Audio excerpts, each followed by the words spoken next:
All right, welcome back to At the Round Table with MAMLEO. We want to thank our sponsor, Guarantee Rate Mortgage Company. For all your mortgage needs, give branch manager Cora Holbrook a call at area code 781-342-0252. Guaranteed Mortgage is located at 75 State Street in downtown Boston, Mass. Guarantee Rate Mortgage Company, guaranteed to exceed your expectations. Well, Dr. Bradley, welcome back, sir. It is a nippy. Yeah, it's a nippy day, but we're getting through it, man. It's already 9:01. I can't believe that the time went that fast. Yeah.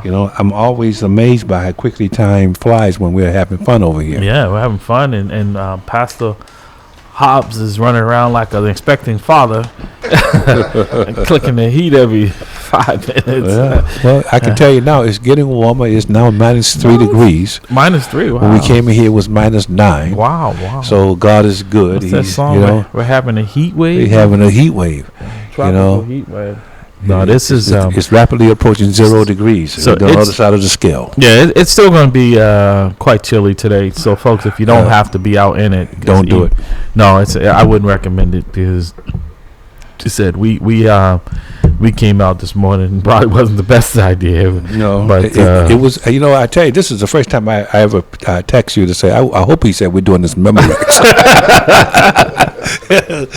I'm like, please come back and say it's Memorex. I just turn around and go back home. I know. And he was like, "No, we're gonna do it live. Well, I'm just picking up Pastor Hobbs." All right, man. I know that's dedication. Trust me. When I got up this morning, Dr. Bradley, and I came outside. And because last night I had to get something out of the car. So, I'm in the house. Like I said, my wife and my daughters, they think the house is the Caribbean. So, they love it hot. And I don't, I just going to be comfortable. So usually it's so hot, I'm in shorts and a T-shirt. And I had to get something out of the car. So I said, let me run outside and, open up the garage door, run out there. Like I said, being lazy, didn't put the car in the garage. I opened up that door. I mean, normally I could go out and and bear it for that show. Yeah. You just get numb, and now you're just even trying to just open the door. So your whole mindset is on the cold, not even what you're trying to do. Yeah. So that just makes it worse because now you're fumbling instead of getting it done. So it's cold. And -3 is not. That's nothing. That's nothing to shake a stick at. No. That's cold weather, Doc. That's cold weather. With the wind chill, it's probably going to be even a little colder. But I woke up this morning. It was -11 degrees, and I was like, I hope my car started. Well, it kind of sung a little bit, but I've never heard my car sound like that. Then I'm driving. I'm hearing this sound. I was like, I never heard that before. The car was cold. It took a while to warm up. Yeah, it took a while. The car was giving me all kinds of sounds. I was like, oh my God, this is not good. No, and I have a remote starter on my truck. But some people say they're not. They don't. No, you really appreciate them this time of year. Yeah, you do.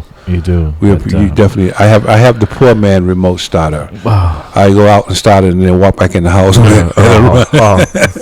Well, my wife used to. I was that poor man starter. I would have to go out and warm up the car. Yeah. In fact, that's when my wife just texted me. She said, "I wish you were home because if you were home, you go out and start this car for me." I'm freezing. Exactly. And like I said, if you don't have to be out there today, just stay home, warm up. We'll keep you warm here for another hour. And just take it easy. Again, you're listening at the Roundtable MAMLEO, 617-282-0685, 617-282-0685. We're going to continue to dissect the Mayor Wu's, state of the city because I think it's important, So let's get, we were talking about that now. Schools and education. So here's what the mayor's saying, according to the Bay State Banner. I did not watch it. We just outlined some of the things that she said were her accomplishments, $100 million in contracts to women and people of color. I'd like to see those numbers, Dr. Bradley. I'd like to see how they're broken down because when you say women, that includes women who are not of color. And a lot of times we know that is masqueraded, but we've seen that folks will use that to secure these contracts. And like I said, sometimes offering us something if we don't have the infrastructure in place to do it. For instance, if you're got a contract that's a $10 million construction project, when you know that how many firms of black firms can accommodate that. They don't have this. So you're giving us nothing, right? Right. And then you say, Right. well, we wanted to give it to you, but you don't.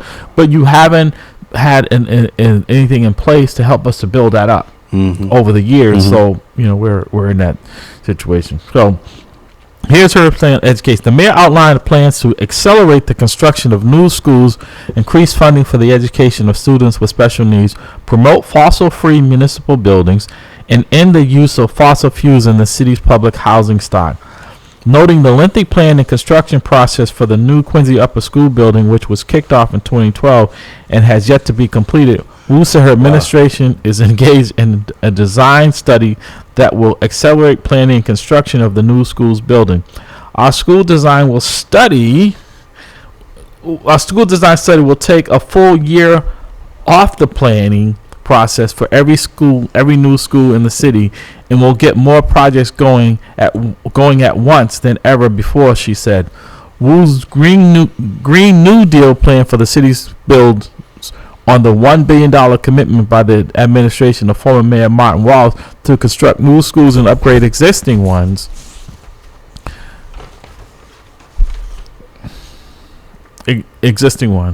Education activists say the construction of new buildings as the city is losing families with children will likely result in consolidations of existing school communities and new buildings. We'll also announce a $50 million commitment to expanding inclusion classrooms, those in which students with special needs are educated alongside general education students. The issue has long pitted the Boston Teachers Union against the district officials and the district against the state. That's exactly what this district needs, said Boston Teachers Union President Jessica Tang. While the state's Department of Elementary and Secondary Education requires that students with special needs be educated in the least restrictive environment, meaning in a regular education classrooms when possible, urban districts such as Boston's, which tend to have large populations of special needs students, often concentrate such students in separate classrooms. Because special needs students require teachers who are certified in special education, many districts have found the cost of integrating students in general education classrooms prohibitively expensive. BPS officials have at times staffed inclusion classrooms with general education teachers and a paraprofessional. The Boston Teachers Union Inclusion Done Right campaign has pressured the district to have at least 2 teachers in every inclusion classroom. Tang said the $50 million commitment would go a long way toward fully staffing inclusion classroom. It's an investment that absolutely is needed as we work together to improve inclusive opportunities for special needs students and ensure that they have the staffing and support they need, she said. So let me ask this simple question, Larry, because I'm listening to this as you read it, and I just can't help but ask myself. So don't get me wrong now. I do think that Boston. I know Boston's an old city, and we do need new buildings and then as it relates to our schools and dealing with this new green technology, and we need all that. But my question is simple: what good is that when safety in the school has not been addressed? You scare me. How is that going to solve anything? I mean, it's like putting the cart before the horse.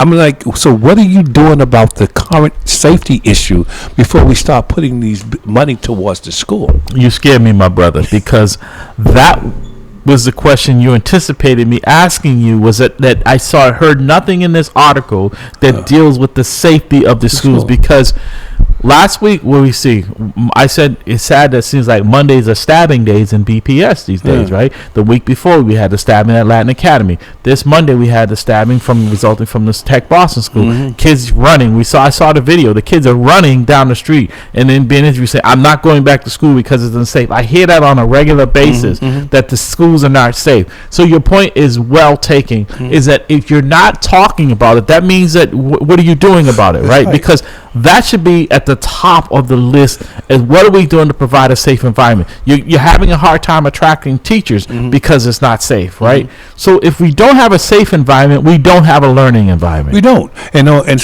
While I do not have children who are attending schools here in the city of Boston, my kids are older.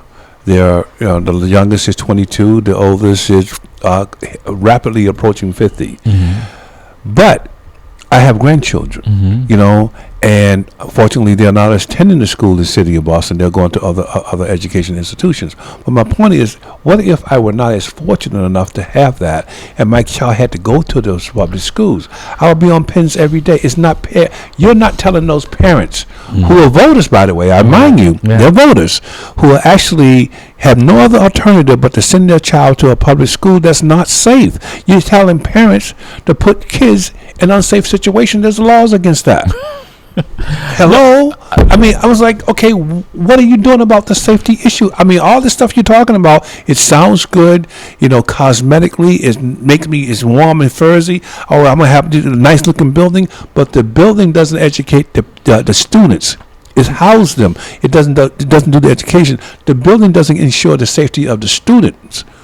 What are we doing administratively from your office to ensure that our children will be safe and in an environment that they can learn to compete in a global economy? Well, I think the fact that it's not discussed says all you need to know. Yeah. That if you're not discussing it, you're ignoring it, and I think it's disingenuous to not even discuss with all of the violence that's taking place in the Boston public schools, not just the BPS schools, but the charter schools. And that's the other thing, is that somehow they feel like there's a detachment, that we should be concerned about every student, every staff member in a school, period. Yeah. Full stop, period. Regardless to whether it's private, charter, or public. Full stop. So let me ask you this question. How many guns did she say Boston PD took off the street? 800? 900. Okay, 900. And then I want to emphasize that they were illegal firearms. Well, they didn't say that, but it's what it sounds like. Okay, right? Okay. So we'll argue that let's just go for what it is. Even if it's legal, it doesn't really matter, because my point is going to be already taken.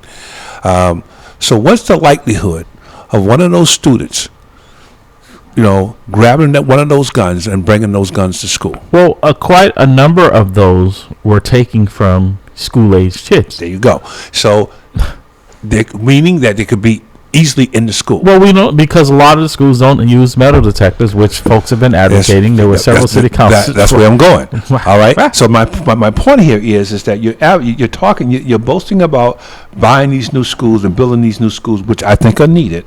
There's no question about it. We do need new buildings, and we do need to, deal with the energy issue. But we have to deal with the safety problem. Education does not happen in unsafe environments. It just doesn't happen. It doesn't. But also, Dr. Bradley, when you have a declining population in the schools, when I started working in the schools for the Boston Police Department, there were 75,000 students in BPS alone. Mm-hmm. That number is somewhere around 48,000 now.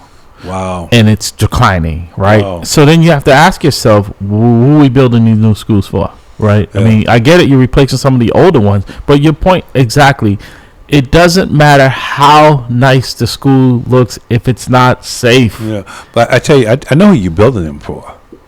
They're not the current population of people that's in there. And then, you know what I mean? You're building them for those individuals who are going to benefit from the city of Boston due to gentrification, and those children who are part of families who are rich enough and prosperous enough to go to a public school that's safe. See, what's happening is those new schools are being built for the future Bostonians who are not going to look like us. Yeah. She knows that there's a huge gentrification wave happening in the city, and it's riding on the economics. Yeah. You see what I'm saying? And so she already sees it. So if I build these schools now, if I build them when the new wave of people come in who has more money, due to gentrification, they're going to require, a quality education and sophisticated buildings, right. And then we're not going to have. So this problem is going to take care of itself through gentrification. That's what she's saying. Right. That's how I read it. No, 617-282-0685, 617-282-0685. You're listening at the Roundtable with MAMLEO. No, you're absolutely right, Dr. Bradley, because here's the other piece to that. Like I said, how is it you're a parent? I read this, you're talking about school. There's not one line in here, not one word that addresses the safety. That has been jumping out at people. That has been driving why people and their kids are saying they don't want to go to school, and yet there's no mention of it. How is that not an uprising? I'm sitting here listening to you, know what I'm saying, Larry. you know, I know you're reading the paper, but where's the safety hit, man? Where's this? Give me the safety thing. I mean, come on, she got to say something about safety. But what does that say about the population that is trapped in this? Yeah. That they're not saying anything about it, right? That no one has called out. Even the starter here, you think there would be something in here that says we don't see anything. As the story that you would something from the reporter saying in this education component here, this education piece, that the mayor is not talking about the violence that's taking place in the same area. Yeah. I mean, and this is a fair criticism. I think some folks, you know, say, oh, well, no, it's not about liking, it's not popularity, but I cannot look at this and do what I do on a daily basis. Yeah. Well, I don't know the lady. You know, I just have seen her, Michelle Wu, or Mayor Wu. She sounds like a very nice person, you know what I mean? I mean, very pleasant, you know, voice, easy to talk to, but wrong is wrong, regardless of who it's coming from, regardless of what you look like. Wrong is wrong. You can't address, you know, the problems in the city of Boston school department without first dealing with the safety issue. Yeah. That's where it all starts. That's where the rubber meets the road. You know, so, and if that solution is we're going to revert back to the previous model because the current model is not working, we have all these issues, you know, you got to do something. Well, to that point, you know, we had last Sunday, unfortunately, we had a 13-year-old who has family here who was murdered last Sunday morning around 11:30. That's unfortunate. Not too far from here, right? And I read the article, and the family said that they basically had to beg the mayor to have a conversation about this issue and about what the next steps are to help prevent this, right? And that to say that in there that jumped out at me, that the family said they had to beg the mayor to do this. This is in that story.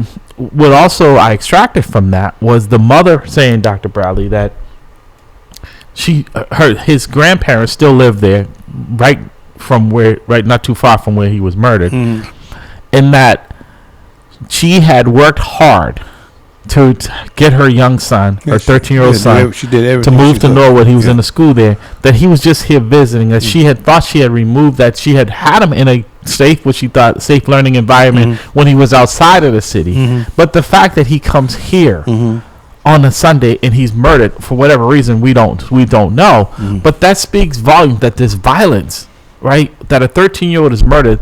And we're seeing the violence in the school every day on a regular basis, unfortunately, that we close down a K through 8 school, Dr. Bradley, because of inappropriate sexual behavior. We shut down a whole school.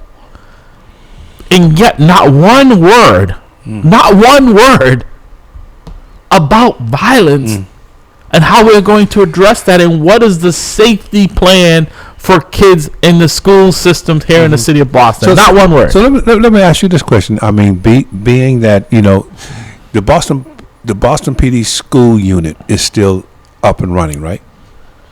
Yeah, the few of us that are there. I mean, it's not probably many populating that particular unit, but it's still active. Yes. Okay. So has anyone come to you from the administration to say, okay, or to your commander or to the folks in charge to say, can we put together a safety plan? How can we address this issue? You guys are the professional safety people. How can we address this issue? Not at my level. Okay. I don't know if those conversations are taking place with others. Okay. But to be honest, it has not trickled down to what that plan is. That's where I was going to go, because eventually it would come to you because you have to implement it. Thank you. And that's what I'm saying. But I have to be fair here. To the credit of the new police commissioner and my commanders, they have brought us into the conversation, and we are a large part of that planning process. So that has been very optimistic and helpful, because they're not they're saying, okay, you folks have to execute this. What is the best course? That type of dialogue has been very helpful and actually embraced by the folks in my unit, because you're being part of it, rather than, okay, we've come up with this strategy and we're like, okay, well, what about this? This is probably one of the first times that I've seen that type of conversation on the front end. But kudos to Michael Cox on that, because I'm really what usually happens is that it's the voice of God. That's what I call it. Right. You know, this is coming from headquarters. This is how you're going to do it, and this is how we did it in the 1930s, and no one has a clue at what's happening. So the fact that you engage in conversation with the people that are there to say, okay, how best to achieve it, what can we do? That's a start. But I'm wondering if because if I were the mayor, I would say, okay, give me a plan before I even had this meeting. To give me a plan, how will I address this thing? If I had that state of the city address, I would have had a plan to come in that been actually devised by the professionals, ushered in, ordered by my commissioner, and say, okay, this is how we're going to address this issue.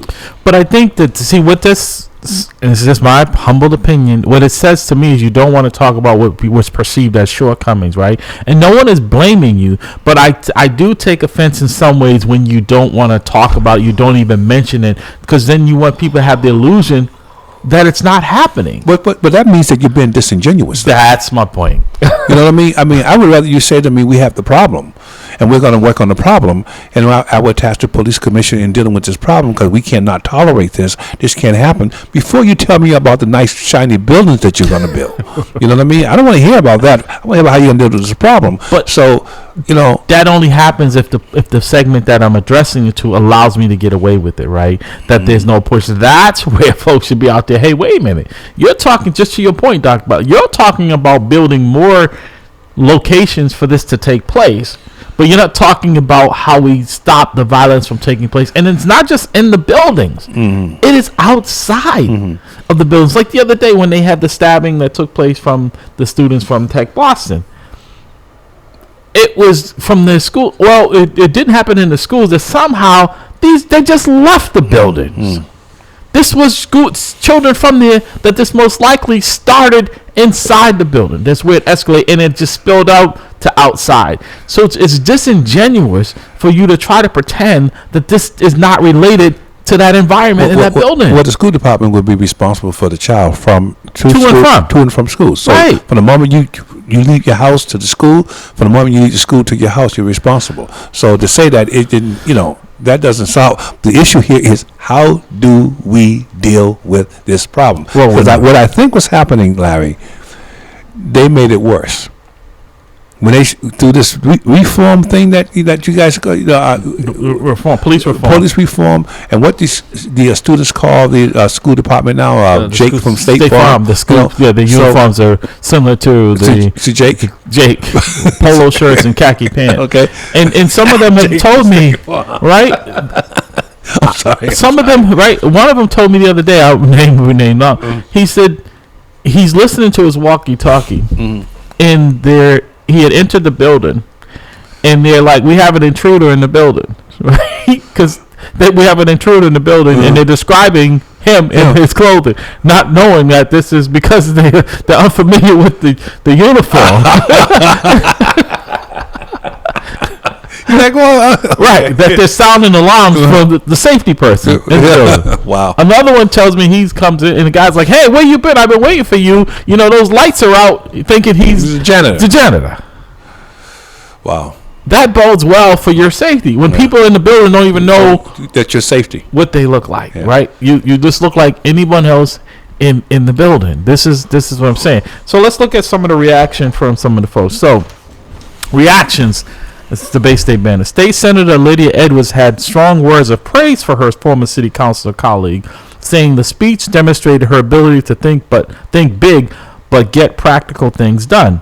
Ali Salam praised Wu for acknowledging all the people who are working at the city and state level to move forward after the pandemic, and said the mayor succeeded in not only sounding hopeful, but stating things that you can see realistically being brought forward with clear intentions of lifting everyone and not leaving behind people.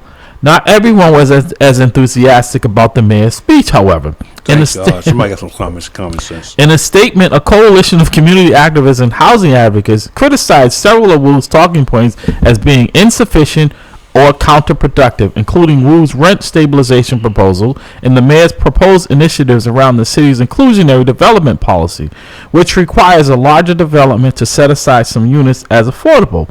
Both plans, the group said, fall significantly short of measures needed to prevent mass displacement in rapidly gentrifying neighborhoods across Boston. Our neighborhoods continue to be in a state of housing crisis and continue to struggle to have a voice at the table to bring real solutions from an impact of residents, the joint statement read. So, let me go back up here, which says, Alston praised Wu for acknowledging all the people who are working at the city and state level to move forward after the pandemic, and said that Wu succeeded in not only sounding hopeful, but stating that things you can see realistically being brought forward with clear intentions of lifting everyone and not leaving people behind. So that might be good upstairs in church, right? Lifting, I get it, you want to be enthusiastic, but how can I buy into this almost like this gospel thing here when, again, the safety piece, right? So how can I be optimistic when I don't know if my child is going to make it home from school because of the violence that's taking place? You can't. The two just don't jive. No, am I it really doesn't. this? No, you're not. You're not overstating it. But I will also add that you're going to see a significant decrease in your student population. Because I think people are going to move out and people are going to find alternative places to educate their kids. Mm-hmm. When you have kids, being stabbed on a routine on every Tuesday. Every Monday, and then you have these kids are coming in from other parts of the city, country, state, and they've been murdered. Boston is seen as a very violent city. You will have 48,000. You're probably going to have 20,000. Mm-hmm. So I can imagine that the schools that she's talking about building are going to be empty. But to your point, Dr. Bradley, is it disingenuous when you're trying to talk about your successes and not talking about your failures, right? Because I think everybody, I get it. You want to take victory laps, right? The economy was good yesterday. The president got out there and he said, "Hey, my plan is working." But you also have to be standing up there and take credit for your failures or what's not working. But because that would be wise, and I'll tell you why it would be wise. Because if you do not, when it's time to fall, your landing is going to be much harder, because people are going to say, "Well, you should have forecast this." If you talk about those failures, you talk about those problems, at least people know in your mind, that you're thinking about it, right. You're forecasting it. So I would have said, we have this problem, because. And it has to be resolved if our kids are going to compete. Yeah. So by not doing it, right. You're really you're making it difficult for yourself. Yeah. No, you're right. But that's what I'm saying. So, but it's only.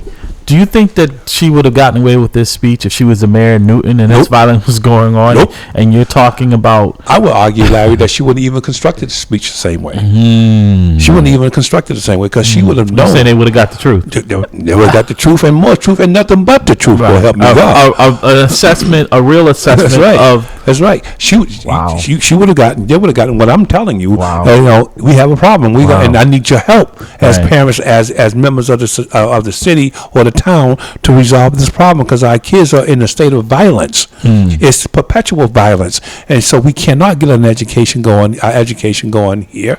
Our kids will not go to the colleges that we're choosing because we're not educated because of this violence. It would have been a whole different structure. And I would have included something, some alternative to programs like the People's Academy, something of that nature, right? Because, like I said, even, I think it was a red herring to say that, over $100 million was awarded to women, and how much. See, I'd like to see the breakdown. I'd like to see the breakdown, right? Because I'm from Missouri, the show me state, right? Because when I see that, and if you're trying to get credit for helping a segment in a population, and then in that you're saying we help this population, but I can't verify it because I don't have the numbers.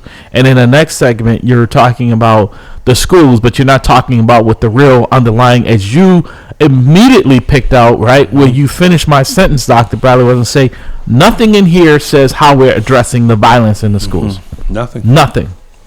And again, that's a major problem, by the way. The reporter, in both those instances of you getting credit for all this $100 million for foods, which is the only company I know of is the one that does have to do with the food. They got that contract, and I believe they had it before the mayor took over. So I think that Mayor Walsh implemented that with the folks who were just distributing food to some of the schools, and I'm glad to see that.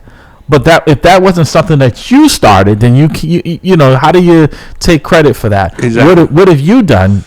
Exactly. And what's the numbers under your administration? Exactly. And that, because the procurements, you know, we've done it on this broadcast for black and brown, less than 1%. Mm-hmm. Where is that number at now? Mm-hmm. That population, not women who may not look like that population, right? Because I'm not saying that they shouldn't be, but let's be realistic, because I think it's a smoke and mirrors. It is. Because, I mean, okay. She says what's $100,000? $100 million. $100 million.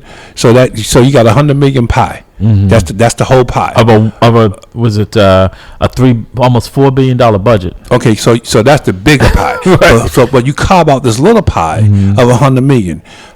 What percentage of that little pie going to Caucasian women? What percentage of that pie going to black women? What I mean? No, and that's because when you just said something, it made me think about it. Right, just take that allocation to just the school department alone that has a $1.3 billion budget. Right. That just boggles my mind, though. But even if you have some countries who gross national product is in right. 1.3. But here's my point. Are you kidding me? On the scale of things, Dr. Bradley, if you just gave that $100 million to them for just that, right? Mm-hmm. That's not on a $1.3 billion budget, right? So on a budget that's closer to $5 billion, I believe, or $6 billion, at the city, that $100 million is even a drop in the bucket, even if it all went to us, right? Yeah. Because if you just think about the contract support for the schools alone, if I got $100 million out of the 1.3 bill, that would be. Yeah, but if you just take that that $100 million, right, and put it towards dealing with the safety issue, right? You know what I mean? Making sure that you have the necessary technology. Because I personally think there's going to be a combination of things to address this problem. Yeah. You know what I mean? And you can't push away from those or reject those solutions because you feel like it's not going to look good. Because you have to put something in place to ensure safety, right, and then maybe you can start pulling it back incrementally. Right. But you got to do something. So take the $100 million and say, okay, we're going to improve the video technology in the school. We're going to improve training for our resource officers in the school. We're going to improve training for our security improve training for our teachers. We're going to actually get everyone prepared, all right, to deal with safety and deal with it immediately. And we're going to also have a disciplinary plan in place, including the parent, by the way, because the parent going to have to play a role into this, so that the parent can now be a part of the overseeing process to make sure the child. So you need the parent buy-in. Gotta have it, but you got to do that with parent meetings and bringing them in and kind of talk to them about this is what's happening in the school. Just like you have to fund all that. So that that $100 million can be a part of the funding for improving safety. Right. So my question to her would be, well, how much money are you dedicated towards improving our safety? Well, because this is America, this is money. I mean, right, but it goes back. But this is not a money problem. Yeah. They have problem. They don't apply. right. If this was a money problem, you say okay, right. But you're talking about spending or allocating all this money for new schools, but nothing for the safety of those schools, right? Just the basics, and even the letter that was sent out by the 4 city councilors, none of them of color, asking for just the basics. Whoa! Hold on. I just caught that. Wait a second. So 4 city councilors. Sent out letters. So there was a letter that none of the black city councils were a part of that? None of them signed on to it, asking for the metal detectors to be back in the school and asking for the school police to be back in the schools. But who's been victimized, though? What are these black kids been victimized? Yes. But there's all this politics and grandstanding by the city councils of color that's saying that this is the problem. It's over policing, all of this BS, right? That they're claiming that this would cause harm and trauma to them. And this is, what's so hypocritical, Dr. Bradley? City Hall has municipal police assigned to the building, right? Down there, they have metal detectors, right? So if the police are so traumatic, you all are grown people, grown-ups.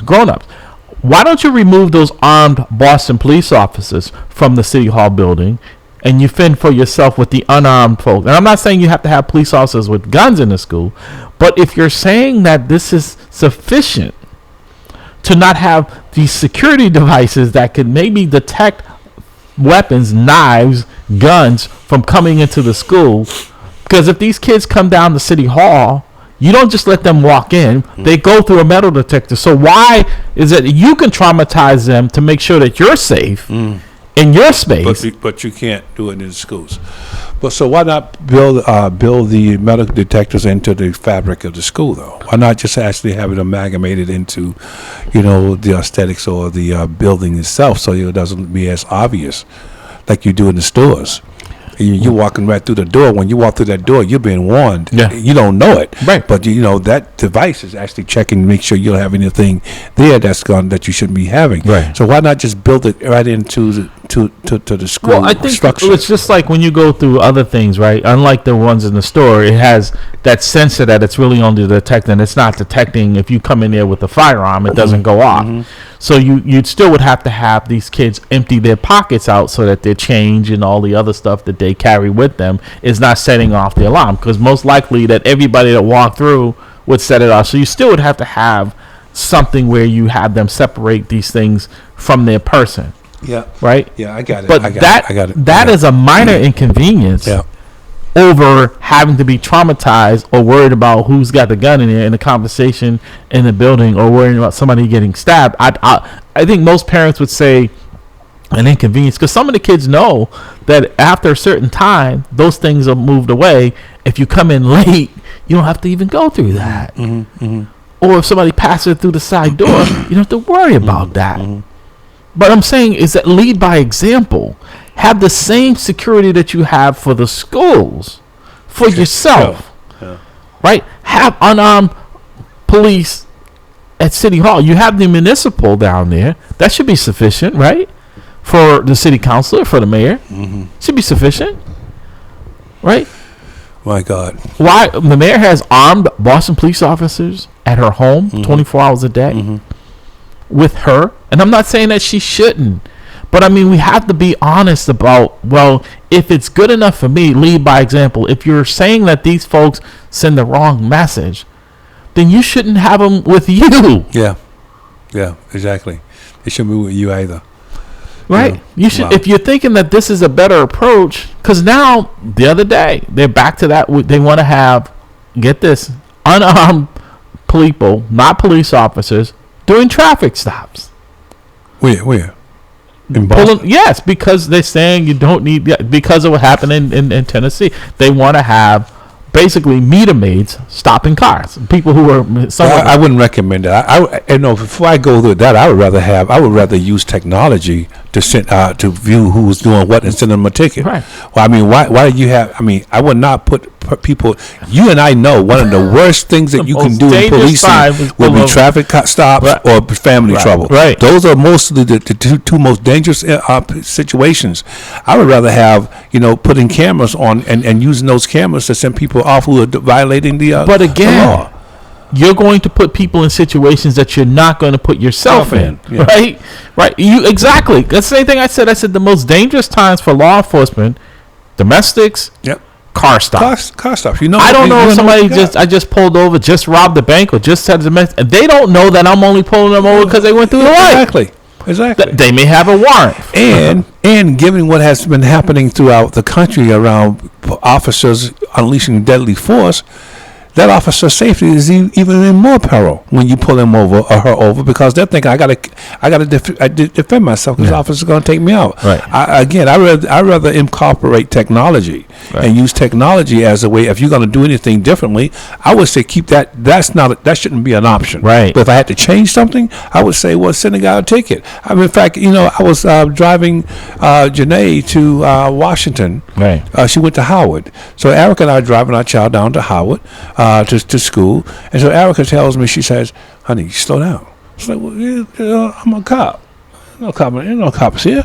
She goes, "Slow down. See that camera?" Mm-hmm. Sure enough, ticket. They sent you a ticket. Sent me a ticket. No cop stopped me. Right. No, they just sent me a ticket. So, so if you're going to use, I'd rather use the technology than to use a civilian stopping someone. It's safer because we know that also the most volatile time, even for somebody that doesn't have a weapon, is when you pull them over, right? Most people tell you didn't see what you saw, the light wasn't red, right? That they didn't go through a red light, or the infraction that you claim that they caused, they didn't do, right? And that escalates, right? This is even someone who may not be wanted for anything other than the traffic stop that you stopped them, right? I'm telling you now, we have to understand that we're living in a society, I call it a pseudo-free society, and people don't like people telling them what to do. Right. And police officers are the ones who are pulling people over, and the police is the authority figure. And people who are grown are saying, you don't have a right to tell me what to do because I'm free. Right. And so that in itself makes policing extremely dangerous because of the fact that you are obligated under your set of responsibilities to actually pull this person over and say, out of all the other people in society, you did this wrong, and I'm gonna hold you accountable for it. But you also know, to that point, Dr. Bradley, right? That's why, think about it, meter maids, right? They usually write tickets to empty cars and a person is not around, right? You come back, the ticket's there. We know what the encounter is when the person sees them writing the ticket, right? The abuse that they take, right? Yep. Right, and these are unarmed, right? Because we know people. No one wants to get a ticket, right? Larry, I've been called everything except a child of God when I'm living a citation. Right. And I'm like, listen, you can call me, you can do whatever you want to do. You can call me whatever you want to call me. But the fact of the matter is, you get in this citation, you don't want to sign it, but you're going to take it. You're going to have to take it to court. Right. That's not a good idea. Right. But to get back into the school situation, our kids are competing in a global society, a global economy.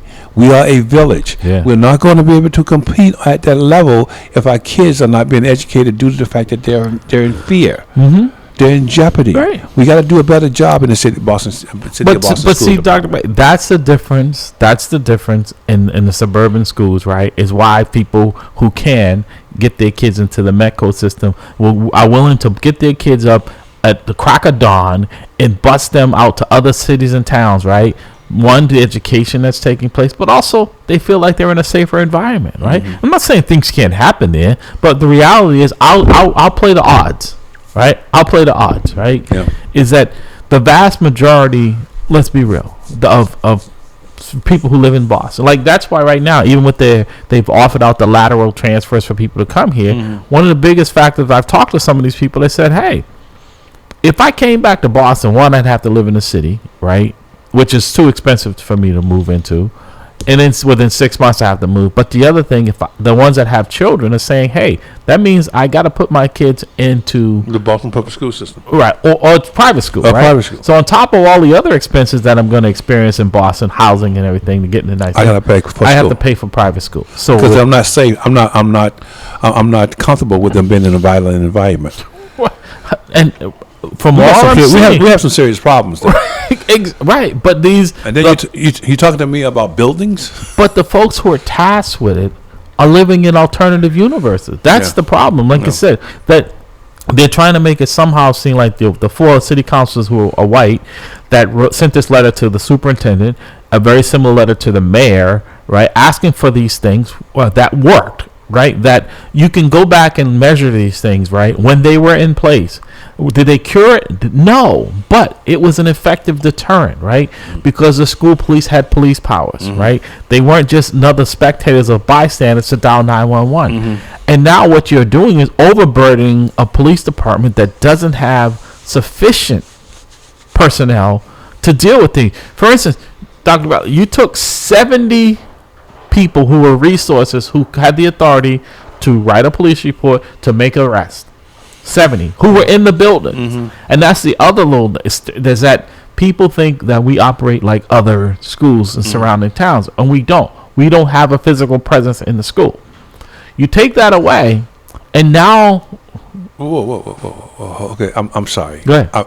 So you're telling me, isn't your office in Latin Academy? Our office is in the administrative side, but we don't have like other SROs across the state they have an office and they're inside the schools. They go in. They have. We don't. So whoa. So how are you going to determine? How do you know what's happening in the school if you're not in it? Because the compromise was the school police were there and they reported. But they're no longer police. Exactly. They're Jake Farms. Right. So we don't have that intel. We don't have that communication. We don't have those eyes because the way it's structured now, they can't report without going through all of these channels where when they had police powers, they were obligated by law to cooperate. Now they're just BPS employees. Then they get in trouble for reaching out. So that's made up. That's going backwards, man. It's counterproductive. Yeah, this is what it's absolutely counterproductive. Right. Because again, you can't blame those folks, the police, the school people, school security people, because they don't have the authority to do anything. No.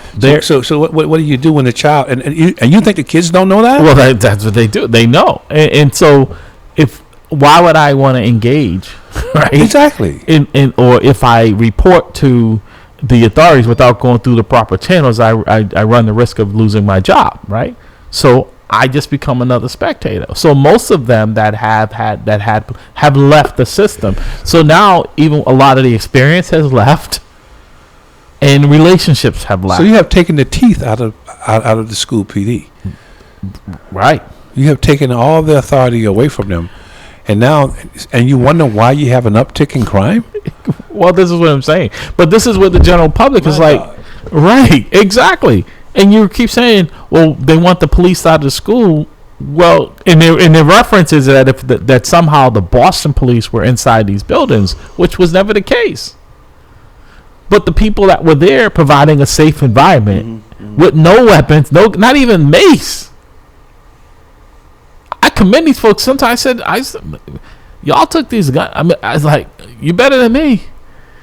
Right? The risk that they took to safeguard these folks and then to dehumanize them, that if they were the problem. So now that they pull back, we've seen an escalation in the violence. You have no one to blame, right? So now you're looking for someone to blame, right? Because it's like, okay, well, they're no longer there. That somehow the kids were going to say, oh, well, I guess we got to behave, right?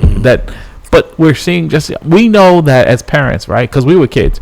If my mom, God rest her soul, had allowed me to make decisions, I'd had cereal for breakfast, lunch, and dinner. Every day.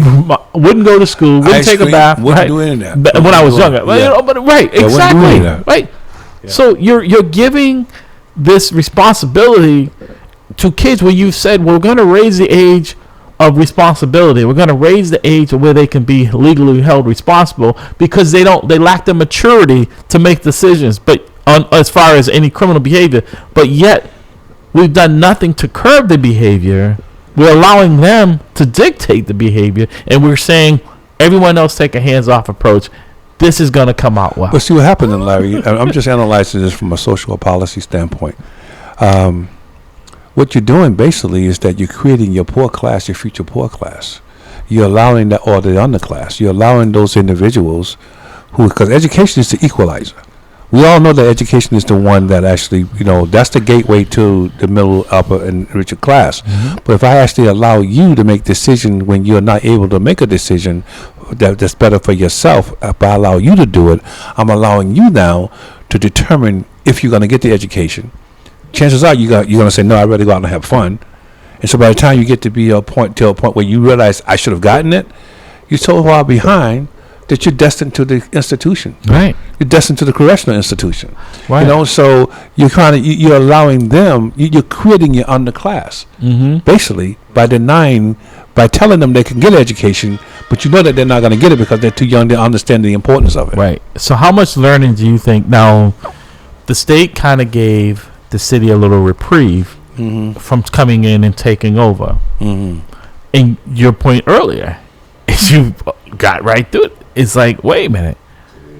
What learning is going to take place without a safe environment for it to do so, right? So what are you going to show the state come the end of the school year this year that there was a good decision to leave it in the hands of the city when you don't see any improvements on the academic side because folks, kids are dropping. They're not safe, and teachers. Look, they just requisitioned a study, and it just came out part of it in their recommendation. This was their own study. Was that they need a police force in the schools. Well, I think to answer your question, I think what the city's going to show the state is a significant decrease in student population.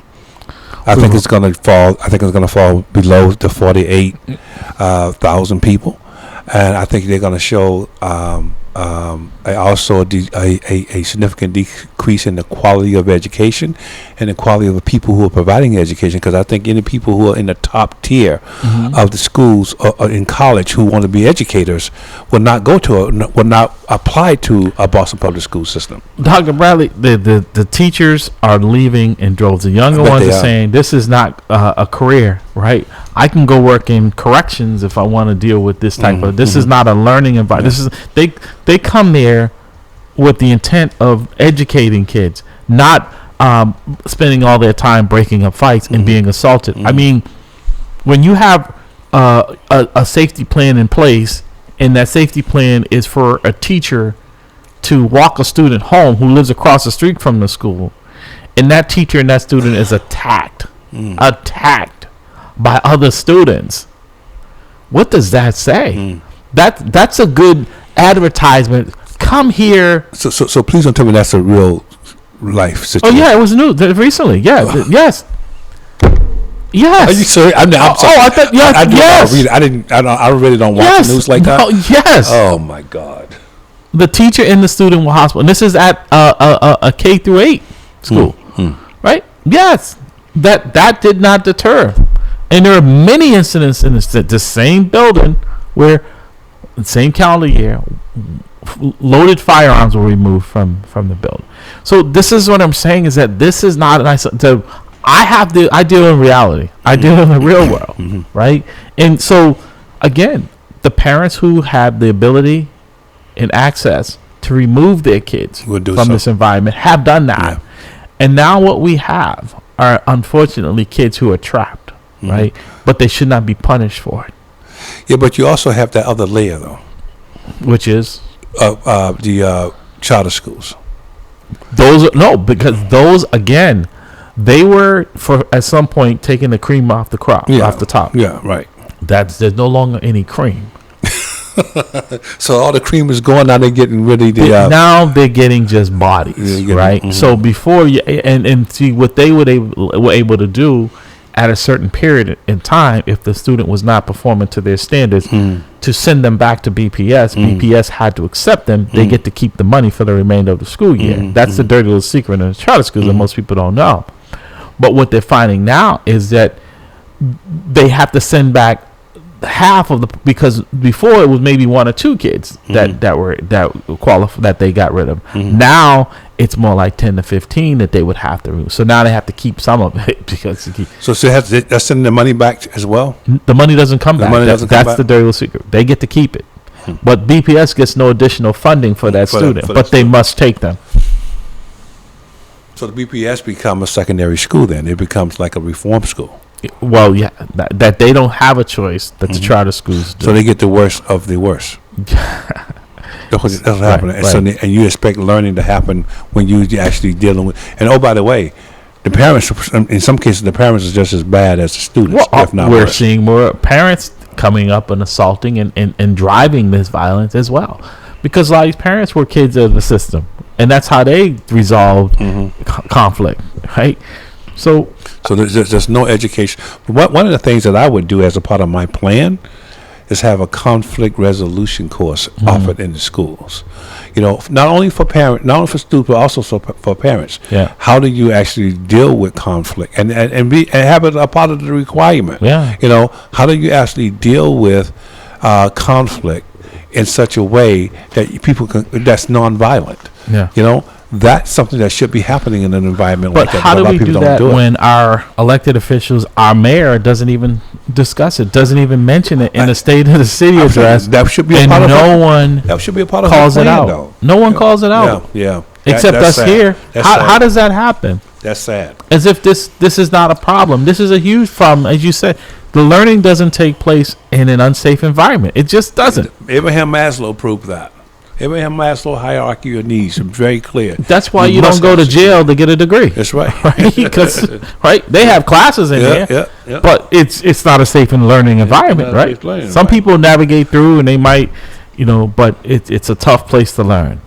Yes, sir. And that's what we're seeing now. But again, it's all comes down to accountability. And you're right. As the population changes here, these new schools will probably be filled with parents, fortunately, that are engaged. That say, I'm not going to be paying, $900,000, $1 million for a home, and then have to pay for private school. Yes, it's not going to happen. So she's building the buildings for the new generation. Yes, right. For the new future population. Right. That future population is going to be making some whole lot of money because they're going to require that to stay here, and they're going to demand a new school system that's safe. Yeah. So Boston Public School System is going to get back to where it used to be, where a learning environment, a very safe environment, healthy and safe learning environment. Right. But that's going to be done on economics. Right now, you're in the process of weeding that out because gentrification takes time, but it's all about economics. Gentrification is a process by which I can put my racism and base it on economics. If you're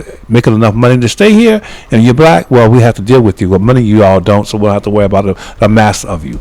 The majority of people that are going to be here, the people who can afford it, that's going to be people that don't look like you and I. And you just described the pipeline to prison. Hey, amen. All right, folks, that's going to do it for us here. You've been listening to At the Round Table with MAMLEO, with Dr. Bradley and myself. We are going to try to get out of here, stay warm. I know Pastor Hobbs, I don't know if he's going to have to keep fueling the furnace here. But thank you, folks, for listening.